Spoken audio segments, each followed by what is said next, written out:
Amigo y amiga que me escuchas, te damos la bienvenida nuevamente a Púlpito Reformado, la voz de la Reforma Protestante en Puerto Rico, la voz oficial de la Iglesia Presbiteriana Reformada en San Juan. Te habla el reverendo Carlos Cruz Moya y te invitamos a que te quedes con nosotros en la próxima hora para que escuches palabra de Dios, la palabra que no se equivoca, la palabra que no vuelve atrás vacía, esa palabra que como espada de dos filos penetra hasta lo más profundo del corazón del hombre y la mujer.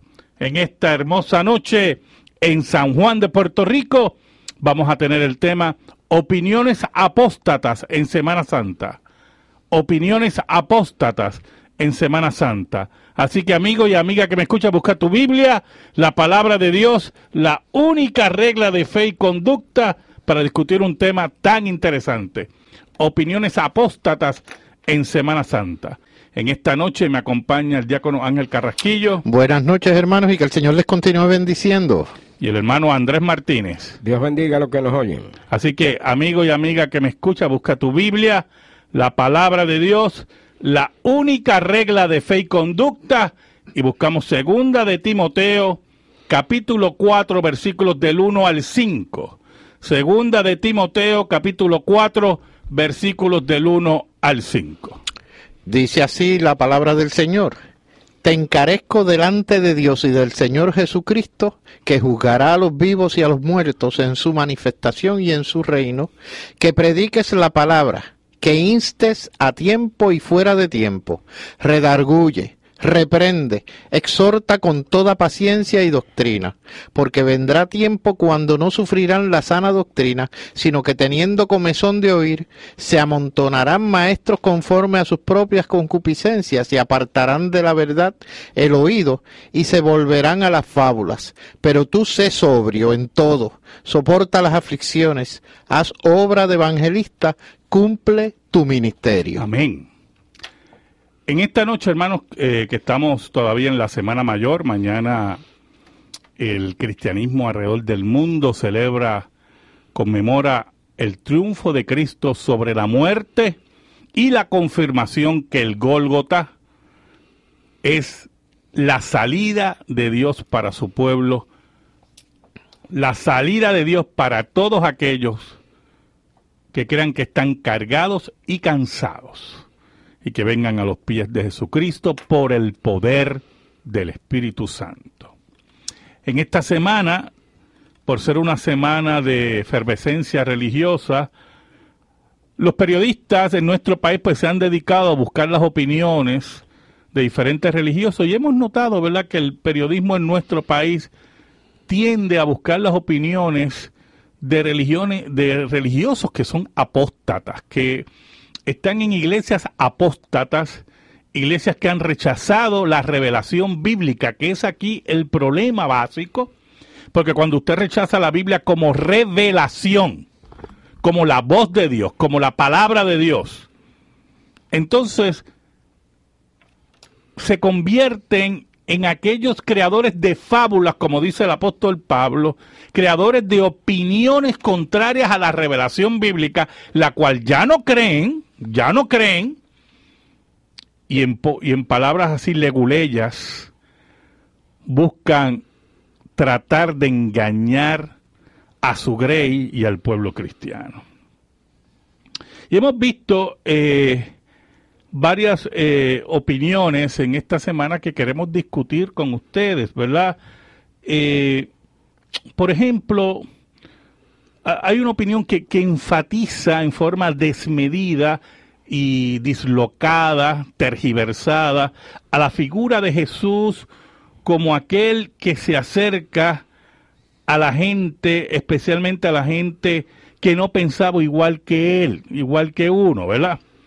Y que Jesús se caracterizó con una ternura y una comprensión hacia la gente marginada y básicamente buscando aceptación y tolerancia, ¿verdad? Esa palabra tan manoseada, tolerancia, y el concepto falso del amor. Entonces nos presentan a un Cristo atontado, un Cristo que no emite juicio, un Cristo que no es bíblico. las Escrituras son claras que el acercamiento de Cristo a estos marginados, la primera razón que podemos esgrimir es que estos marginados, desde el punto de vista religioso, habían sido echados a un lado por la religión farisaica de su tiempo. Y el fariseísmo y los religiosos de su tiempo habían negado acceso al concepto del perdón de Dios y de la búsqueda del arrepentimiento. Por eso cuando Cristo se acerca a esas personas que los mismos fariseos decían, y están en las Escrituras, que era gente que era maldita de Dios, era gente que no tenía que buscar, o sea, no querían buscar de Dios, Jesús le ofrece la salvación mediante el arrepentimiento. O sea, el acercamiento a las prostitutas, el acercamiento a los publicanos, el acercamiento a personas totalmente indeseadas por la clase religiosa en aquel tiempo, no era para que Jesús hiciera un grupo de vándalos y lo siguieran, y ellos siguieran en sus prácticas pecaminosas, ¿oyó? No, Jesús se acercaba a esas personas para ofrecer el camino de salvación y el arrepentimiento, porque la clase religiosa de su tiempo no se acercaba a ellos con el mensaje de salvación. Los rechazaban, de hecho, a las personas aún menos válidas, o sea, los rechazaban porque se asumía que su desventaja física era relacionada al pecado de él o de sus padres. O sea, que es bueno puntualizar que el objeto no era la inclusión permaneciendo ellos en sus pecados, en sus propios pecados. Exacto. Y en sus conductas. No, era la inclusión para cambiar la vida. O sea, es el acercamiento a Jesús y es el acercamiento de Jesús a ellos para cambiar sus vidas. Es la mujer que derrama sus lágrimas y baña a Jesús con sus lágrimas y con perfume, porque es una mujer rechazada por su vida pública, y Jesús le ofrece el perdón. Jesús no le dijo que volviera al burdel, que volviera a su práctica. Es el Jesús, si aceptamos el relato de la mujer adúltera, ¿verdad? Es el Jesús que le dice a la mujer adúltera, no peques más. Vete y no peques más. O sea, por lo tanto, ese Jesús que quiere aceptar a todo el mundo con sus pecados y sus prácticas, y es la alegría de que cada cual siga siendo un bandolero y siga siendo lo que no debe ser, ese Jesús no existe en la Escritura. Porque en última instancia, hermano, el verdadero amor es aquel que se va a acercar a ti para cambiar tu vida si tiene un derrotero equivocado. Ese es el verdadero amor. Lo mismo que hacen los padres con los hijos. O sea, la razón de la corrección a los hijos es precisamente hacer un hombre de bien. Y eso es amor. El porque se corrija no quiere decir que se es intolerante y exclusivo. O está rechazando. Claro. Está rechazándolo. No lo está rechazando. Pero aún más, y vamos a ser claros, Cristo sí fue intolerante con esas mismas personas, incluyendo el fariseísmo, que no querían cambiar sus vidas. O sea, había personas que Jesús iba a su región y esas personas humildes no querían que Jesús estuviera en su región. Porque no querían cambiar sus vidas. No querían rendir sus vidas delante de Dios.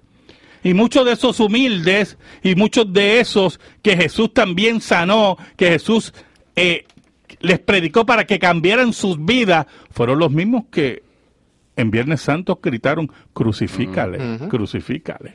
Que tenemos un ejemplo fuerte, clásico, el de los apóstoles, las diferentes caracteres de los apóstoles, y uno que estaba allí entre los apóstoles, que Cristo lo permitió, pero le dijo que era hijo de Satanás. Exacto.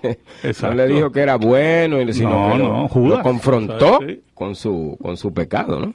Y era intolerante en el sentido, ¿verdad?, que Jesús no iba a aceptar su forma de vida. Porque aceptar una forma de vida contraria a la Escritura es negar la revelación bíblica, ¿oyó? todo religioso, todo pastor, toda persona que rechace la Escritura como revelación va a buscar que la Escritura diga todo lo contrario a lo que ella dice, ¿oyó? Que se ajuste a su propia concupiscencia, como dice el apóstol Pablo. Por lo tanto, esas opiniones las hemos visto esta semana. Vimos otra opinión que nos quería mostrar, hablar de un Dios dinámico. Es interesante, ¿verdad? En teología reformada, nosotros sabemos que Dios es un Dios dinámico, en el sentido de que Dios nunca está en reposo. Dios siempre está en acción, pero el dinamismo que nos quieren vender es el Dios que cambia. Que rebaja sus principios. Que rebaja sus principios, que anula sus principios. Y todo esto viene, ¿sabe por qué? Porque no creen que la revelación bíblica sea la palabra de Dios. No creen que la Escritura es revelación. Entonces hablan del dinamismo de Dios en el sentido de los cambios morales que la iglesia tiene que aceptar, porque así estamos en el siglo XXI, ¿verdad? Y así tenemos que cambiar, la iglesia tiene que cambiar sus aspectos morales, y entonces hablan de matrimonio gay, y hablan, y es interesante oír, mire qué interesante oír a una persona decir que la sociedad le da a cada género, ¿verdad?, unos roles. ¿Sabe algo? Esa sociedad que le da a cada género unos roles es una sociedad impactada por el cristianismo. Y al ser impactada por el cristianismo, esa sociedad recoge lo que dice la revelación y lo enseña hacia adelante, porque eso es lo que enseña la revelación bíblica. Por lo tanto, cuando hablamos de una sociedad, mire, eso es un contrasentido, que te establece unos roles. Mire, esa sociedad, que es la sociedad occidental, fue impactada por el cristianismo, por eso establece esos roles. Y eso es una victoria del cristianismo. No podemos verlo como un atraso. Tenemos que verlo como un paso firme del cambio que Dios hace, ¿verdad? Del cambio que Dios hace. Dicen que las transformaciones sociales y legales que están sucediendo en nuestra sociedad contradicen nuestras doctrinas, y nosotros nos encontramos ante un reto de seguir nuestros dogmas o aceptar los cambios de la sociedad. Pues nosotros vamos a seguir nuestros dogmas. Claro, porque nuestros dogmas se basan en la revelación bíblica. Un religioso, un pastor que hable de un Dios dinámico para vender la idea de los cambios contra la revelación bíblica, es una persona que no cree en el texto bíblico, hermano. No cree que la Biblia es revelación. No cree que la Biblia es la que establece las pautas para la vida, no solamente del creyente, sino de la sociedad. De la sociedad. Porque el gobierno está aquí, según el apóstol Pablo, para obedecer la ley de Dios. Y es a eso precisamente que el creyente tiene que ajustarse a la palabra, no buscar que la palabra se ajuste a los tiempos modernos o lo que sea y se le achaquen cambios que no son reales. La Biblia ha estado presente desde siglos. Desde siglos, oiga, para que nosotros nos suscribamos a ella, o sea, nos amoldemos a la palabra, no para que la palabra se amolde a nosotros, a lo que queremos nosotros. Así mismo es. Mire, hay otras opiniones. Mire, esta semana oí o supe de una persona que dijo que hablando de la resurrección de Cristo, quería equiparar, y escuche esto muy bien, quería equiparar la resurrección de Cristo como un tipo de resurrección con Martin Luther King. Y me explico. Para los liberales enemigos de la Biblia y de la revelación bíblica, esas personas no creen que Cristo venció la muerte, ¿oyó? Quiero que usted lo escuche bien. Ellos le pueden decir a usted, no, nosotros creemos que Cristo resucitó. Le mienten. Le mienten descaradamente, que es lo peor. Ellos no creen que un cuerpo que estuvo muerto literalmente, haya salido de una tumba. Literalmente al tercer día, ¿oyó? Cuando ellos hablan de resurrección, están hablando de que la iglesia resucita a Cristo en el querigma, en el mensaje. Que la iglesia crea ese concepto de resurrección como aquel que venció la intención de ser borrado de la historia. Pero no es la resurrección literal que nos habla el apóstol Pablo, ¿yo? Y entonces hoy esta persona hablaba, por eso podemos hablar de resurrección, mire cómo decía, ¿verdad?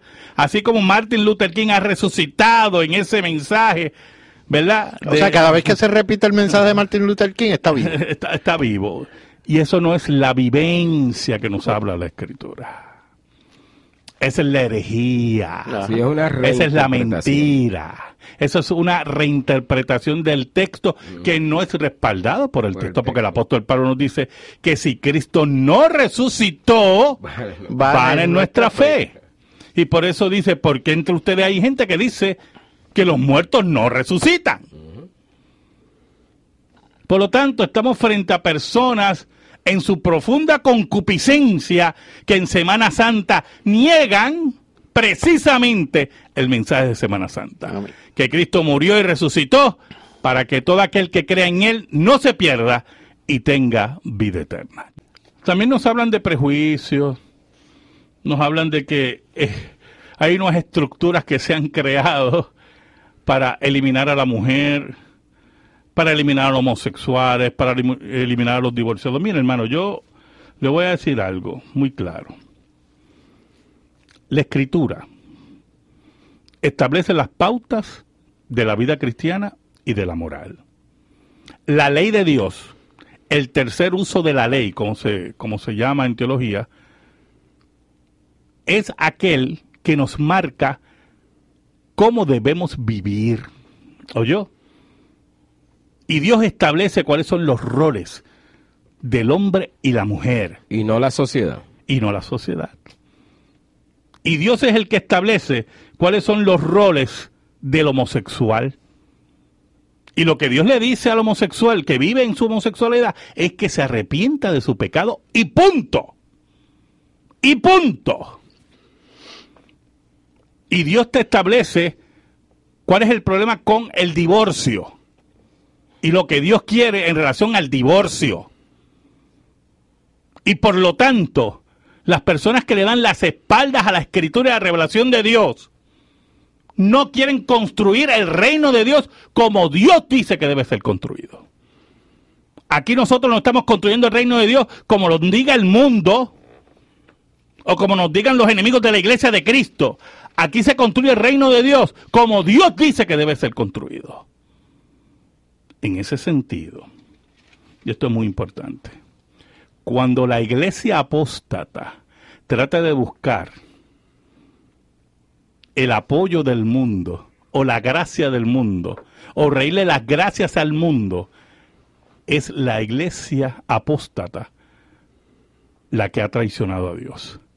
Porque el que ama al mundo, dice Juan, es enemigo de Dios. Tengo aquí, vamos a pasar a la sección de la pregunta. Tengo dos preguntas. El señor Ortiz de Salinas pregunta si una pareja cristiana, uno de los cónyuges decide divorciarse y se casa con otra pareja. Esa persona está en adulterio. Pues lo que pasa es que la pregunta es muy general, ¿oyó, hermano? Si uno de los cónyuges se quiere divorciar sin tener las razones bíblicas, ese cónyuge le ha dado las espaldas a Dios y la iglesia tiene que declararlo impío porque quiere romper un vínculo sin unas razones bíblicas. Porque si fuera que la otra parte adulteró, ¿verdad? Como dice Cristo. Pero no, le dio lo que le dan ahora a los mundanos. Ya no te amo más o cosas así. Me cansé. Lamentablemente, mire, no. Y procede al adulterio, esa persona. Y al proceder al adulterio rompe el vínculo. Eso es así de sencillo. Pero es una pregunta muy general porque hay muchos detalles en esto, ¿yo? Tengo una pregunta de hermana Estel Vargas de Guaynabo. Oiga esta pregunta, si Satanás no hace nada sin que Dios se lo permita, así mismo es. ¿Dios es responsable de lo que hace Satanás? No. Número uno, le voy a decir algo. lo que Dios le permite a Satanás, él lo hace con mucho gusto, ¿yo? Porque responde a su naturaleza. Para que el control lo tiene Dios.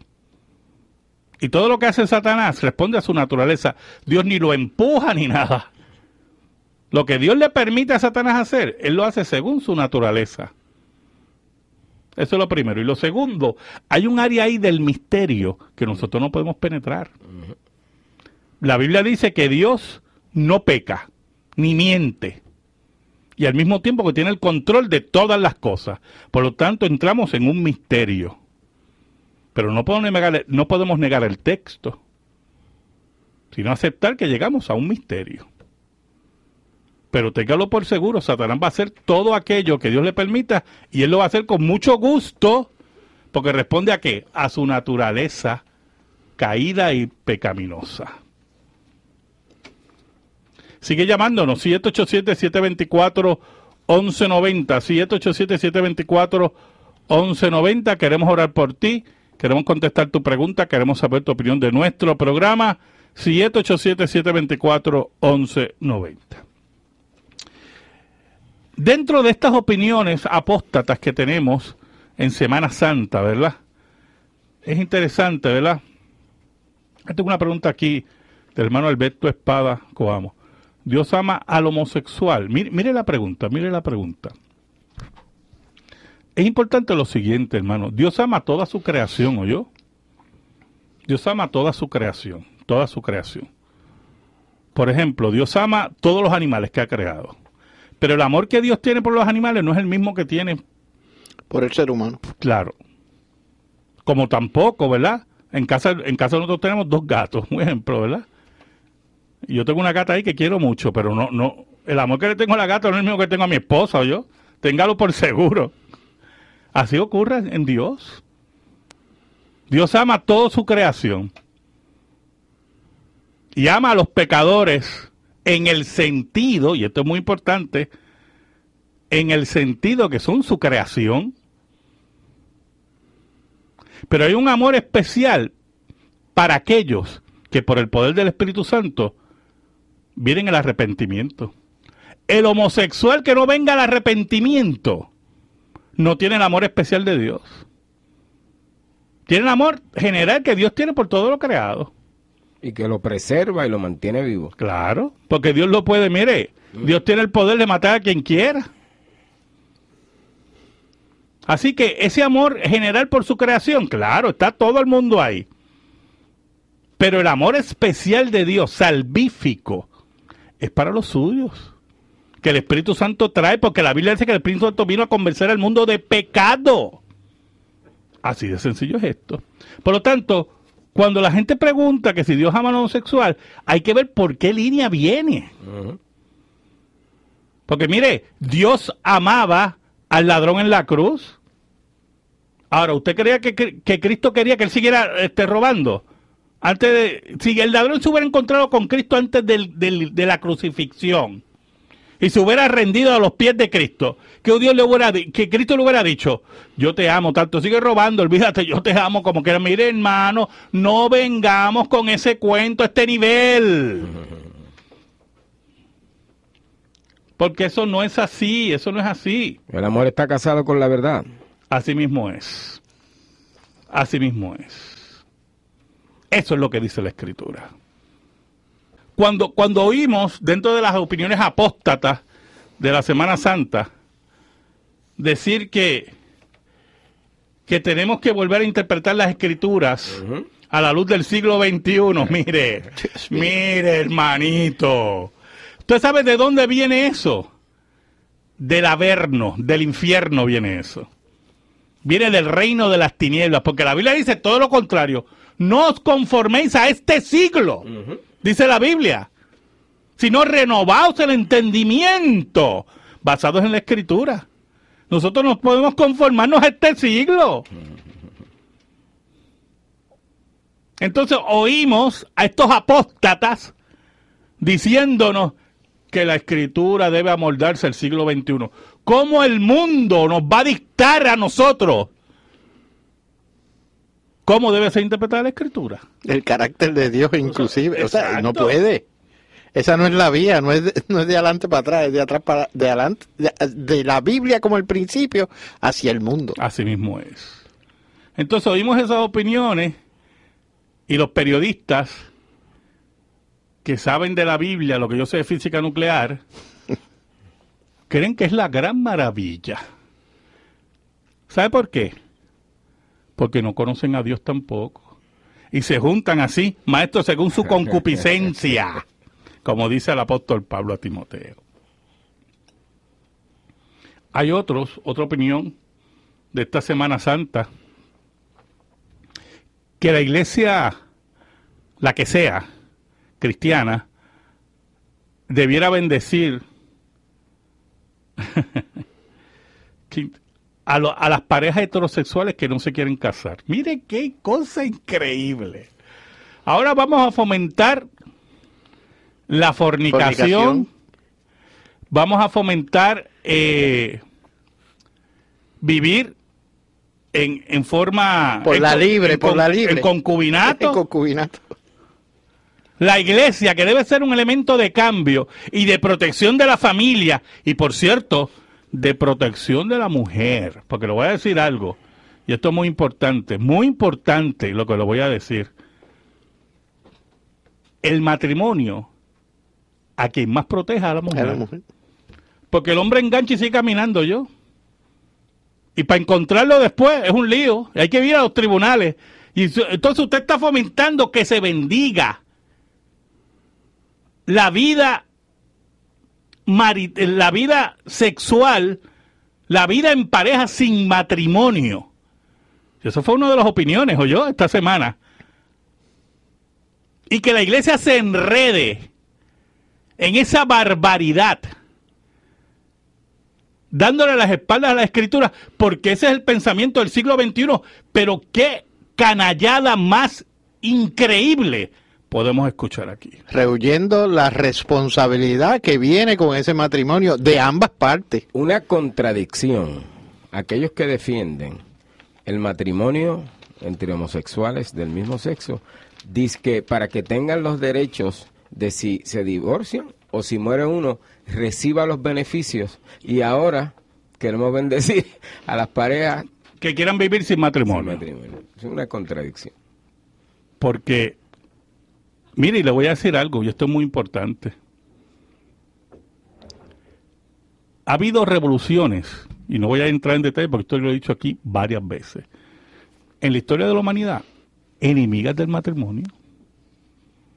Enemigas del matrimonio. Y la revolución de los 60, la revolución cultural que hubo en Francia, que hubo en México, que hubo en Estados Unidos, del movimiento hippie, eran enemigos del matrimonio. ¿Oyó? Enemigos de la Biblia y enemigos del matrimonio. Y a la larga y a la postre, todos esos intentos de destruir el matrimonio fracasaron. ¿Y usted sabe por qué fracasaron? Porque lo que Dios establece es genuino. ¿Oyó? Sí, es lo que contribuye al bienestar de la sociedad misma. Exacto. Y entonces vienen aquellos que dicen ser pastores o pastoras a decirnos a la iglesia de Cristo que la iglesia, según el siglo XXI, debe acomodarse al fracaso que ha sido tratar de destruir el matrimonio. Esos son los que están en los púlpitos hoy en las iglesias apóstatas. Y yo le digo a los creyentes que me escuchen, que están en esas iglesias apóstatas, que salgan de ahí. Que salgan por el bien de su familia, por el bien de su alma y por el bien de sus hijos. Es interesante que dice volver a interpretar las escrituras a la luz del siglo XXI. Que lo que está diciendo es que el siglo XXI interpreta la Biblia. Eso es lo que está diciendo. Tenemos que empezar pidiendo perdón y volver a las escrituras. O sea, tenemos que pedir perdón porque creemos en la Biblia. Mire qué cosa. Mire qué cosa está tremenda esa. Una contradicción. Esos son los que vienen a cambiar el mundo, acomodándose a los enemigos de la Escritura. En ese sentido, hermano, podemos ir a la palabra, a otra que se ha usado mucho esta semana, discriminación. Que no se puede discriminar. Mire, hermano, eso es una mentira, ¿oye? Eso es un cuento de hadas. Lamentablemente, escuche bien, si usted pesa más de 350 libras, o mire o menos, pero vamos a poner 350 libras más, usted no puede ser policía. ¿Oyó? Usted no entra en la policía. Y eso no es discriminar con las personas obesas. Es que no puede hacer su trabajo. Y si mide 4 pies, tampoco puede entrar en la policía. Y si usted tiene los pies planos, no sé si todavía eso está, tampoco puede entrar en el ejército. El ejército. O sea, esos conceptos de discriminación, eso tenemos, mire, eso hay que afilarlo bien, ¿oyó? Y es acomodaticio, dependiendo. Claro. Entonces, ¿qué pasa? Si usted vive una vida pecaminosa, usted no puede ser ministro. Así de sencillo es esto. Que justifique su vida pecaminosa, porque todos somos pecadores, ¿oyó? Exacto. Todos somos pecadores. Pero que usted justifique su vida pecaminosa. Ah, que soy discriminado. No, perdóneme. Es que la Biblia es clara en eso. Entonces, queremos utilizar el término discriminación como si fuera un cuco para tratar de hacer rendir la Biblia. No, perdóneme. Aquí están equivocados los impíos de las iglesias apóstatas. ¿Yo? Están bien equivocados. Porque la Escritura es clara en eso. Y esto no es cuestión de discriminación.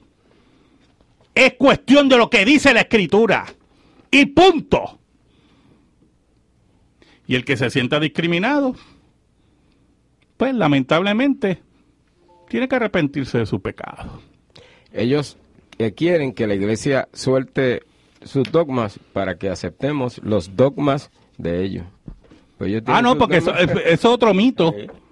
No, porque la iglesia es muy dogmática. No, porque hay que aceptar los dogmas de ellos. Ellos hay que hacer los dogmáticos de ellos.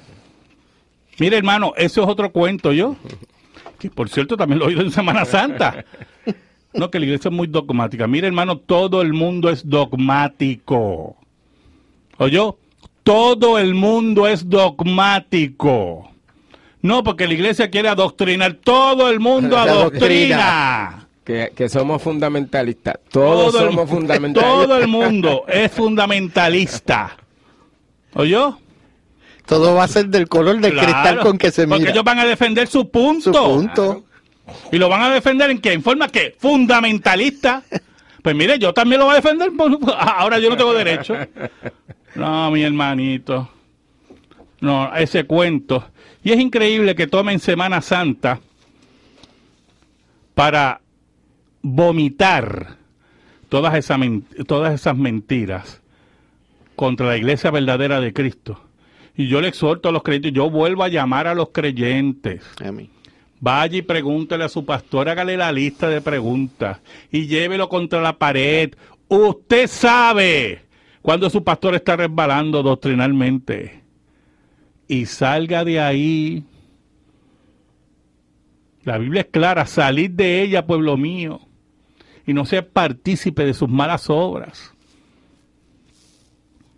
El que odia la palabra, odia a Dios.